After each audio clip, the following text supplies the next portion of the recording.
Vadanamkurissi government higher secondary സ്കൂളിന്റെ കൊയ്ത്തുത്സവം Muhammad Mohsin MLA ഉദ്ഘാടനം ചെയ്തു. സ്കൂളിലെ പരിസ്ഥിതി ക്ലബ്ബാണ് നെൽകൃഷി നടപ്പാക്കിയത്.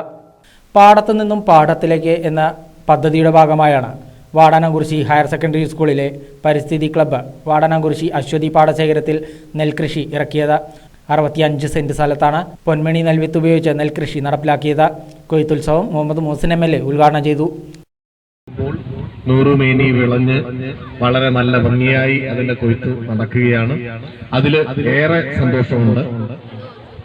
കുട്ടികള് നമുക്കെല്ലാവർക്കും അറിയാം, അവരുടെ വിദ്യാഭ്യാസ പ്രവർത്തനത്തിന്റെ ഭാഗമായി നിലവിൽ നമുക്കറിയാം, പാഠപുസ്തകങ്ങളിലുള്ള കാര്യങ്ങൾ മാത്രമല്ല, നമ്മുടെ ചുറ്റുപാടും നടക്കുന്ന കാര്യങ്ങളെ കുറിച്ച് അറിയേണ്ടതുണ്ട്.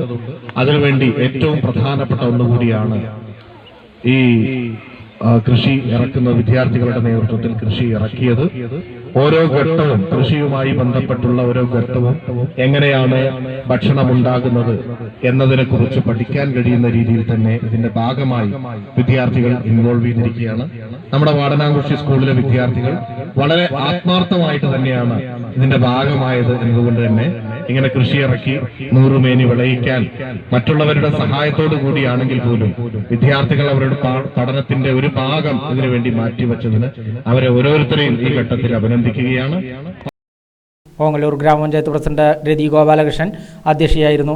പൂർവ്വ വിദ്യാർത്ഥിയും സ്കൂളിലെ അധ്യാപികയുമായ സുലോചന മുഖ്യ അതിഥിയായിരുന്നു. Priya Prashanth, Jalaja Sasikumar, K Ashokan, head mistress Geetha, Balan, Parameswaran, Shiji തുടങ്ങിയവരും പങ്കെടുത്ത് സംസാരിച്ചു.